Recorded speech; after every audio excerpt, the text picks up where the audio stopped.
Bab 40 Lampu Roh Iblis Bayangan. Chen Lingjian dan yang lainnya mencapai lapangan militer. Ini adalah lapangan militer yang datar, yang biasanya membuatnya tidak nyaman untuk terlihat. Menggali 3 kaki ke bawah. Anak buah Chen Lingjian mulai mengambil peralatan mereka dan mulai menggali. Istana bawah tanah Nili, di mana pintu keluarnya? Ye Ziyun bertanya. Mereka telah mencari-cari selama 2 hari, tetapi belum menemukan di mana pintu keluarnya. Tidak ada jalan keluar. Nili menggelengkan kepalanya sambil berkata, jika ada jalan keluar, orang-orang itu tidak akan terjebak sampai mati di aula utama. Tidak ada jalan keluar. Ye Ziyun tertegun sejenak, dan dengan sedih bertanya, kalau begitu, kita tidak akan bisa keluar? Tidak perlu. Orang-orang dari aula itu datang dari luar, yang berarti orang-orang dari luar bisa menggali jalan keluar. Kami hanya bisa berharap Chen Lingjian bisa membantu kami menggali jalan keluar. Jika saya benar, pintu keluarnya harus di area tanah militer. Nili tersenyum ringan dan berkata, mereka pasti akan menemukan tempat itu. Bagaimana kamu bisa begitu yakin bahwa dia pasti akan menemukan tempat itu? Ye Ziyun bertanya balik. Nili tampaknya sangat percaya diri. Seolah-olah semuanya dalam genggamannya. Dia bahkan dengan keras kepala berpikir bahwa Ye Ziyun akan jatuh cinta padanya. Jika semuanya berjalan seperti yang dia harapkan. Bukankah dia dewa yang maha kuasa? Tepat ketika Ye Ziyun selesai berbicara, dinding batu tiba-tiba sedikit bergetar. Telah dimulai. Nili ringan tersenyum. Dia dapat menentukan lokasi pangkalan keluar dari sumber getaran. Dia berbalik dan berkata kepada Ye Ziyun, ayo pergi. Setelah berbicara, Nili mulai berjalan. Ye Ziyun membuka mulutnya. Tidak tahu bagaimana menilai. Nili hanyalah monster. Bagaimana dia bisa tahu segalanya?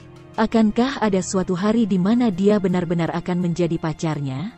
Ye Ziyun tidak tahu apa yang dia rasakan saat ini. Pipinya sedikit memanas dan dia menundukkan kepalanya dalam diam. Dong dong dong, operasi penambangan Chen Lingjian dan kelompoknya masih agak besar. Jadi pintu keluarnya ada di sana, kata Nili bersama dengan Ye Ziyun.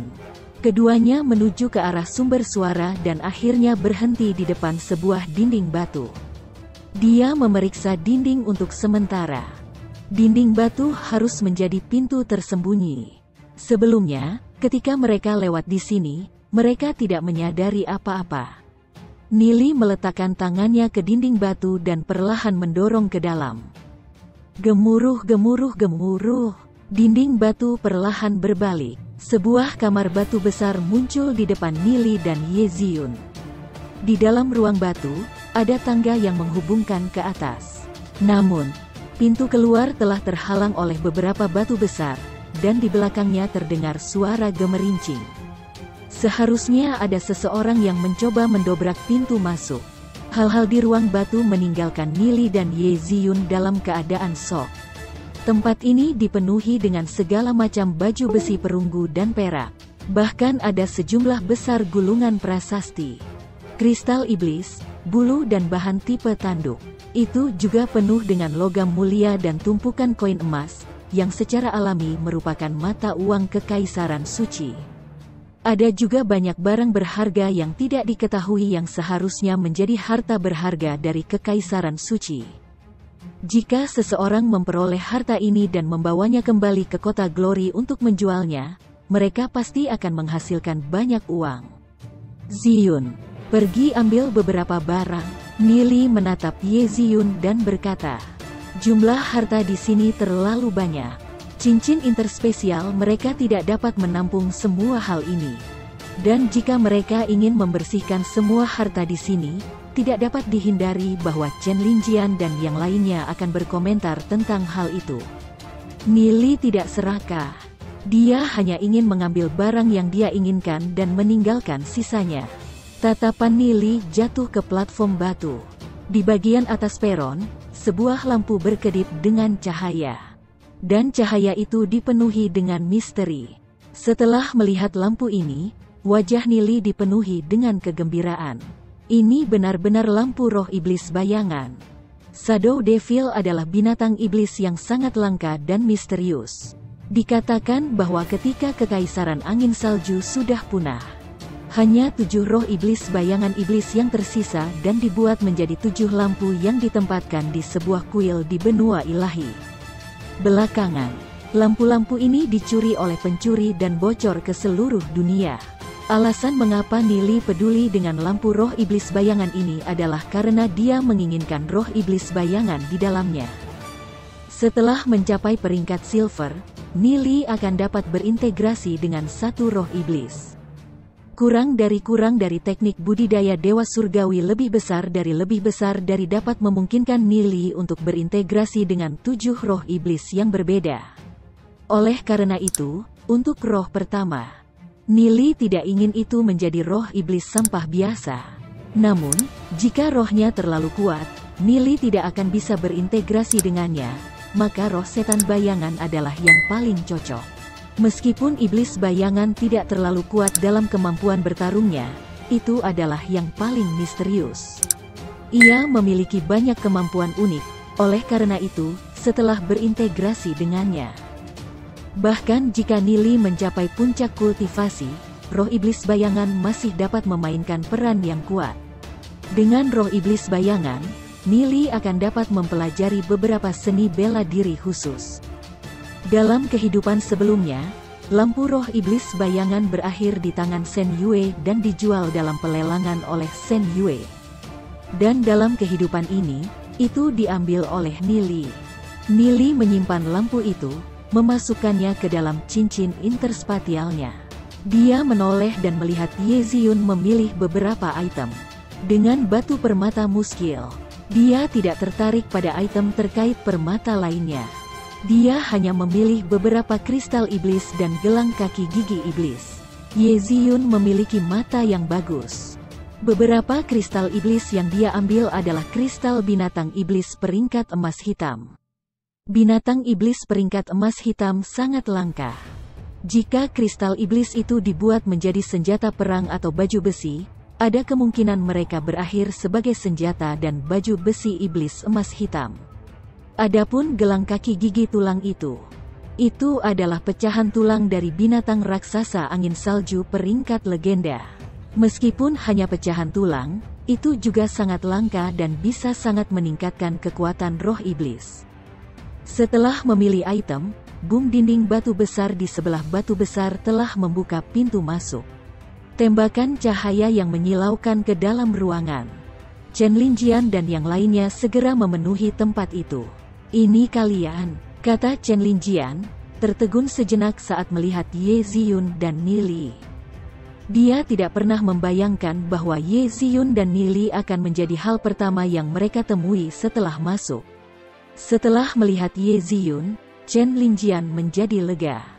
Jika sesuatu terjadi pada Ye Ziyun, bahkan jika dia memiliki beberapa keuntungan di sini, dia masih harus menghadapi kemarahan Tuan Kota dan Tuan Yemo. Karena Ye Ziyun aman, tidak apa-apa, bos. Kita akan menjadi kaya, ada begitu banyak harta. Bawahan Chen Linjian berseru. Ruang berisi harta karun menyebabkan mereka linglung. Chu Yuan dan yang lainnya juga masuk dan juga terpana oleh pemandangan di depan mereka. Barang-barang di sini ditumpuk setinggi gunung kecil. Banyak barang di sini juga sangat berharga. Mereka bisa menjual puluhan juta atau bahkan miliaran untuk itu.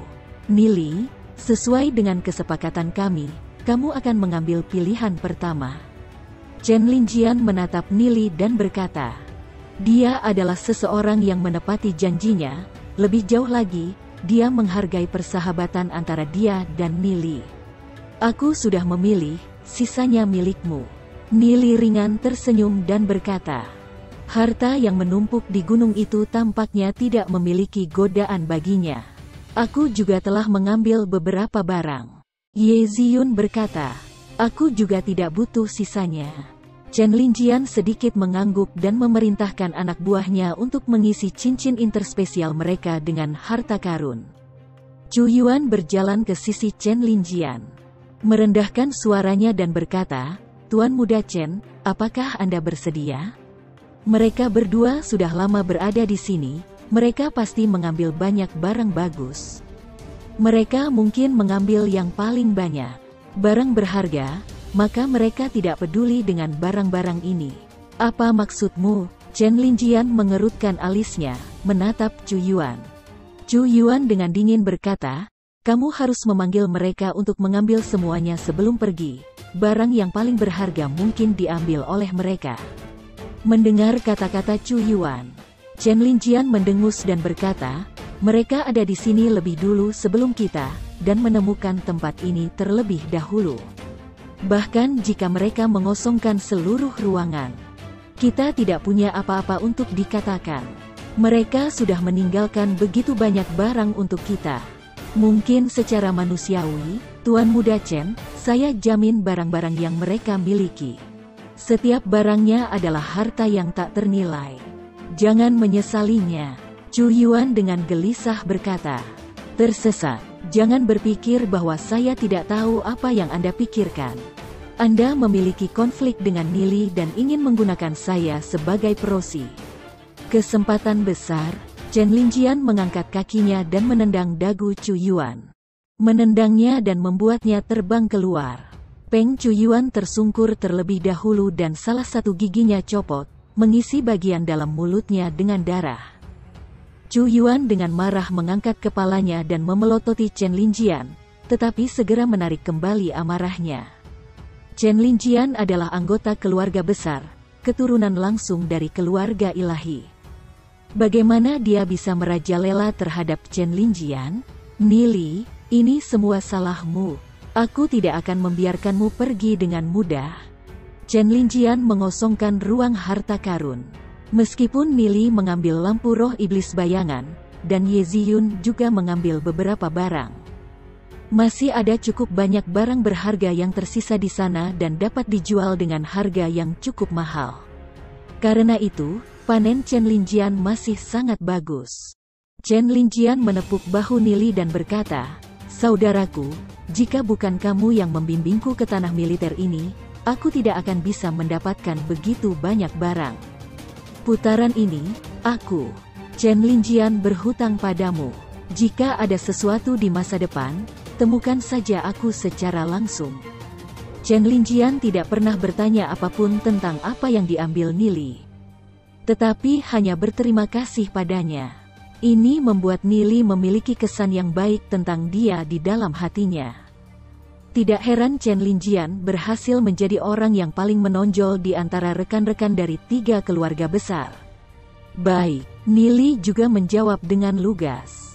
Kalian harus bergegas dan mengambil barang-barang itu, kita harus segera pergi. Mengapa? Chen Linjian bertanya dengan rasa ingin tahu. Aku bertemu dengan beberapa orang dari Guild Kegelapan. Mereka sedang mencari kita. Nili berkata, untungnya kera bersenjata biru raksasa kelas spiritual memblokir mereka. Kalau tidak aku tidak akan bisa melarikan diri. Mendengar kata-kata Nili, Chen Linjian sedikit terkejut. Dia tahu orang macam apa yang dimiliki Guild Kegelapan. Jika mereka ditemukan oleh Dark Guild, maka itu akan merepotkan. Tidak heran kami menemukan kera biru bersenjata raksasa itu terluka, jadi begitulah. Bawahan Chen Linjian berkata, untungnya area reruntuhan kota anggrek kuno itu agak besar. Orang-orang dari Guild Kegelapan itu tidak tahu keberadaan mereka. Mereka mungkin mencari-cari mereka, yang berarti mereka harus segera pergi. Chen Linjian melirik ke arah istana bawah tanah. Tidak ada apa-apa di sana. Aku sudah menjelajahinya, kata Nili. Chen Linjian mengangguk, menoleh ke arah kerumunan dan berteriak, ayo pergi. Bab 41 Shen Fei. Jika Chen Linjian enggan menyerah pada harta dan terus menjelajahi istana bawah tanah, maka situasi mereka akan sangat berbahaya. Untungnya, Chen Linjian adalah orang yang tegas. Ketika mereka kembali ke benteng batu, air mata Huyan Lanruo mengalir tanpa henti ketika dia melihat Nili. Nili, kamu kembali. Bagus sekali, kata Huyan Lanruo sambil melemparkan dirinya ke arah Nili, dengan erat memeluknya. Dadanya yang kaya itu melekat erat pada dada Nili. Terima kasih telah mengorbankan dirimu untuk menyelamatkanku. Kalau tidak, aku mungkin akan berakhir di perut kera bersenjata biru raksasa itu. Huyan Lanruo dengan wajahnya memerah. Penuh kasih melihat Nili. Aku akan dicekik sampai mati olehmu. Lepaskan aku. Wajah Nili ditekuk. Huyan Lanruo menghujani cintanya di pesta yang salah. Alasan mengapa dia mengorbankan dirinya untuk memblokir kera bersenjata biru raksasa itu adalah karena dia ingin membiarkan Ye Ziyun selamat, bukan dia. Melihat ekspresi tertekan Nili, Ye Ziyun tidak bisa menahan tawa. Nili bahkan tidak peduli dengan kecantikan seperti Huyan Lanruo yang melemparkan dirinya padanya. Otaknya benar-benar macet. Namun, melihat Huyan Lanruo menempel erat ke Nili, hati Ye Ziyun sedikit terasa masam, dan dia mendengus ringan. Ini Guild Kegelapan, anak buah Chen Linjian dengan terkejut berkata. Menghirup udara dingin, Chen Linjian melihat ke arah luar benteng batu dan melihat beberapa orang berjubah hitam muncul di depan mata mereka. Dengan warna wajahnya yang sedikit berubah, dia merendahkan suaranya dan berkata, lewat sini. Chen Linjian membawa kelompok itu ke hutan lebat di belakang benteng batu. Hati-hati, jangan tinggalkan jejak. Di bawah ancaman Dark Guild, kelompok itu dengan panik berlari, meluncur dengan cepat. Mereka semua tahu bahwa konsekuensinya akan mengerikan jika mereka ditangkap oleh Guild Kegelapan. Nili melirik ke belakang mereka, merenungkan dalam hatinya. Meski hanya bertatap muka, Nili sudah mengingat aura pemimpinnya. Pemimpin juga telah melihat wajahnya. Oleh karena itu, bahkan jika dia kembali ke kota Glory, dia masih harus sangat berhati-hati. Kalau tidak, jika dia dikenali, dia akan menjadi sasaran. Selain keluarga suci, ada juga Guild Kegelapan yang terus-menerus mengancam kota Glory. Ada rasa urgensi membangun dalam hati Nili. Dia harus meningkatkan kekuatannya secepat mungkin. Kalau tidak, ketika bahaya datang, dia bahkan tidak akan memiliki kekuatan untuk melindungi dirinya sendiri. Setelah mendapatkan Shadow Devil Spirit Lamp, dia harus segera meningkatkan kultivasinya ke peringkat silver. Setelah berintegrasi dengan iblis bayangan, dia akan memiliki kemampuan untuk melindungi dirinya sendiri. Peringkat perak mungkin sangat sulit dijangkau oleh orang biasa, tetapi bagi Nili, itu tidak terlalu sulit. Sampai Nili dan yang lainnya kembali ke kota Glory, orang-orang dari Guild Kegelapan tidak berhasil mengejar mereka. Baru kemudian, semua orang merasa lega. Berita tentang kembalinya kelompok Chen Linjian dengan cepat menyebar ke seluruh kota Glory. Yang lebih mengejutkan adalah panen Chen Linjian dan kelompoknya. Ada banyak harta yang sangat mengejutkan. Lelang besar diadakan dan banyak hasil panen Chen Linjian dijual dengan harga tinggi. Antusiasme kota Glory tersulut. Banyak orang mulai melakukan perjalanan ke reruntuhan kota anggrek kuno dengan harapan mendapatkan hasil panen mereka sendiri. Badai itu tidak ada hubungannya dengan Nili. Dia mendapatkan lampu roh iblis bayangan yang dia dambakan, dan juga, secara tak terduga, mendapatkan halaman sisa dari buku roh iblis duniawi. Panen yang diperolehnya dalam perjalanan ini jauh di luar dugaannya. Pada saat yang sama, ada berita lain yang membuat Nili berpikir keras. Dia mendengar bahwa sebelum Chen Linjian dan yang lainnya kembali ke kota Glory, Shen Yue telah kembali.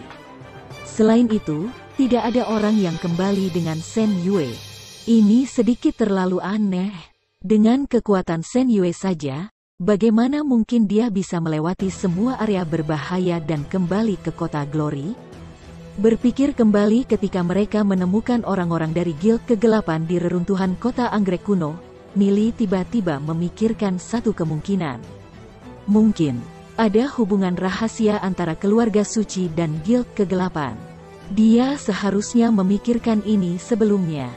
Berbagai tanda tentang keluarga suci di kehidupan sebelumnya dan pengkhianatan mereka terhadap kota Glory semuanya menunjukkan bahwa mereka telah lama mengabaikan tanggung jawab mereka sebagai penjaga kota Glory. Jika demikian, maka mereka memiliki peluang besar untuk berkolusi dengan Dark Guild. Dalam kehidupan sebelumnya, Nili tidak memiliki banyak pengetahuan tentang Guild Kegelapan. Dikatakan bahwa Dark Guild telah membangun markas di dalam pegunungan Set Ancestral, di lokasi yang sangat rahasia dan aman. Mungkin ketika keluarga suci mengkhianati kota Glory di kehidupan sebelumnya, mereka memutuskan untuk pergi ke Guild Kegelapan. Kalau tidak, kemana lagi mereka bisa pergi? Sial, kenapa dia baru menyadarinya sekarang? Nili dengan erat mengepalkan tinjunya, memperlihatkan pembuluh darah di lengannya. Pada hari kota Glory jatuh, dia melihat keluarganya mati oleh cakar binatang iblis dengan matanya sendiri. Setelah itu, dia bersama dengan orang-orang yang selamat dari kota Glory dan memasuki gurun tanpa akhir di mana dia melihat Yeziyun mati di hadapannya dan menyebabkan dia hanyut di benua ilahi seperti pengembara. Sebuah cahaya melintas di mata Nili. Entah itu keluarga suci atau Guild Kegelapan, mereka harus dihancurkan. Institut Anggrek Suci, perpustakaan setelah Nili kembali. Dia sekali lagi berkonsentrasi pada pelatihan bersama dengan Duze, Lu Piao, dan yang lainnya. Setelah kembali, budidaya Nili telah berkembang pesat setiap hari. Halaman sisa buku roh iblis duniawi itu terus memainkan bagiannya tanpa henti, mengoperasikan ranah jiwa Nili. Dengan pengoperasian ranah jiwanya, kekuatan jiwanya perlahan tumbuh. 3 hari kemudian, dengan bantuan banyak rumput kabut ungu dan ramuan, budidaya Nili akhirnya mencapai peringkat perunggu bintang 2. Jika mereka bisa mencapai peringkat perunggu bintang 3 sebelum ujian dalam waktu 2 bulan, dan mengeksposnya selama ujian, maka Nili dan yang lainnya akan bisa mendapatkan perhatian tingkat tinggi dari institut dan diperlakukan sebagai jenius dalam budaya. Tidak peduli apakah itu kepala sekolah dari Institut Anggrek Suci atau tingkat kota Glory yang lebih tinggi, semua orang akan memiliki perhatian yang tinggi terhadap para jenius. Setelah Nili telah diidentifikasi sebagai seorang jenius, keluarga suci tidak akan dapat menyentuhnya dengan mudah. Masih ada banyak waktu sampai ujian dalam 2 bulan. Nili memiliki lebih dari cukup waktu. Selain Nili, Duze, Lu Piao dan budidaya lainnya juga telah meningkat pesat. Pada saat ini, Shen Yue tidak lagi berada di mata Nili. Seiring berjalannya waktu, Shen Yue akan menyadari bahwa jaraknya dengan Nili akan semakin lama semakin besar, dan akhirnya, di luar jangkauannya.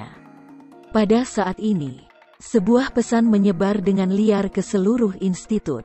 Tahukah Anda? Nona Huyan Lanruo telah mencari Nili setiap hari di kelas magang petarung. Pernahkah Anda mendengar?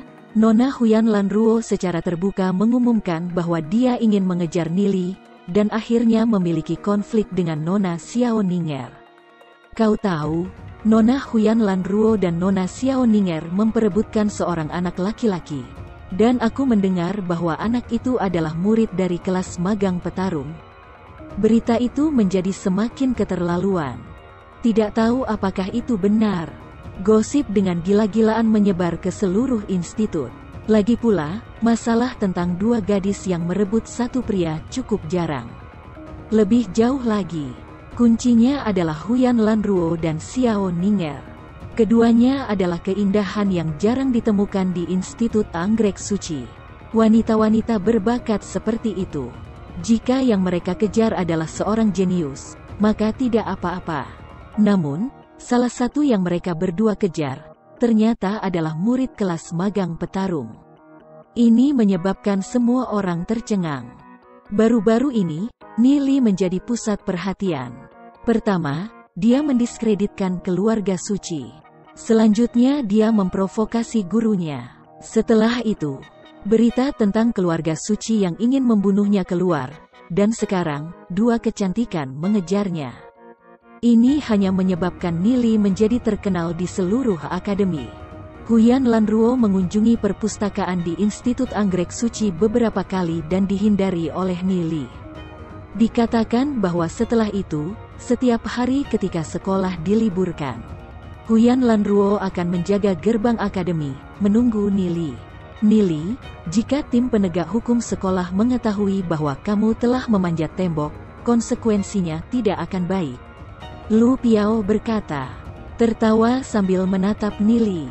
Nili memiliki pandangan pahit dan berkata, jika aku pergi melalui gerbang, aku akan bertemu dengan wanita gila itu. Merepotkan, Nili, jujur beritahu kami.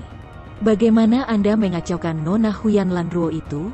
Lu Piao bertanya, hanya karena dia cemburu, iri, dan membenci Nili. Dikejar oleh wanita cantik seperti Huyan Lanruo. Dan Nili masih bersikap acuh tak acuh, menyebabkan Lu Piao terdiam. Jika itu Lu Piao, tidak perlu dikejar oleh Huyan Lanruo, dia akan mengirim dirinya sendiri ke pintunya. Belum lagi godaan Huyan Lanruo. Menyentuh dadanya yang berat itu saja sudah mengasyikkan. Jika Nili tidak memberitahu mereka tentang dia menyukai Ye Ziyun, mereka pasti akan berpikir bahwa Nili menyukai pria. Aku bahkan tidak main-main dengannya. Wanita ini benar-benar konyol, kata Nili dengan senyum pahit. Tidak ada pilihan kalau begitu. Sepertinya kita harus memanjat tembok bersamamu mulai hari ini dan seterusnya. Duze tertawa sambil mengangkat bahu. Dia tidak repot dengan semua gosip ini, dia hanya ingin fokus pada pelatihan dan mengubah nasib keluarganya. Dan Nili memberinya kesempatan untuk melakukannya. Oleh karena itu, dia akan melayani Nili dengan hidupnya. Pada saat ini, beberapa orang dengan lencana dari jarak yang cukup jauh berteriak, "Hei, kamu kelas mana? Apa yang kamu lakukan di sini?" Tahan, Nili dan yang lainnya saling melirik. Enam sosok terbang di atas dinding Institut Anggrek Suci dan melesat pergi. Institut Anggrek Suci, kelas jenius berbakat beberapa siswa saat ini sedang berkumpul. Haha, Sen Fei, dengar tunanganmu bertengkar dengan Huyan Lanruo karena seorang pria. Benarkah itu? Menertawakan seorang remaja jangkung berusia 16-17 tahun yang gagah berani saat dia berjalan mendekat dan mulai tertawa. Kelas jenius Institut Anggrek Suci dibagi menjadi beberapa kelompok, dan hubungan antar kelompok tidak terlalu harmonis. Orang ini bernama Ye Hong, sepupu keluarga Ye Ziyun. Dia masih agak bergengsi di kelas jenius, dengan sekelompok orang mengikutinya. Biasanya, dia musuh Sen Fei. Mendengar kata-kata Ye Hong, Sen Fei dengan erat mengepalkan tinjunya. Hampir mengeluarkan darah dari telapak tangannya. Meskipun ini belum dikonfirmasi keasliannya. Namun meski begitu, mengenai gosip gila di dalam Institut Anggrek Suci ini menjadikan Sen Fei yang paling terhina. Aku mendengar dari kakakku bahwa gadis itu tidak menyukaimu. Kalau begitu, mengapa memaksa mereka? Biarkan saja dia bebas, agar suatu hari kamu tidak menjadi istri selingkuh. Ye Hong tertawa. Dia sepupu keluarga Ye Ziyun, oleh karena itu, dia telah mendengar satu atau dua hal tentang masalah Xiao Ning'er. Di bawah pengaruh Ye Ziyun, dia telah menentang Sen Yue di kelas kapanpun dia bisa. Meskipun Sen Fei tertekan, dia bertanya-tanya mengapa Ye Hong mengganggunya sepanjang waktu. Namun, dia tidak punya pilihan.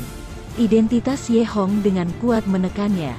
Oleh karena itu, bahkan dengan betapa marahnya dia masih menghindari konfrontasi langsung dengan Ye Hong. Namun, mengenai masalah ini, Sen Fei tidak tahan lagi. Dia mendengus, tidak ada yang bisa merebut wanita saya. Jika saya tidak bisa mendapatkannya, maka orang lain bisa bermimpi memilikinya.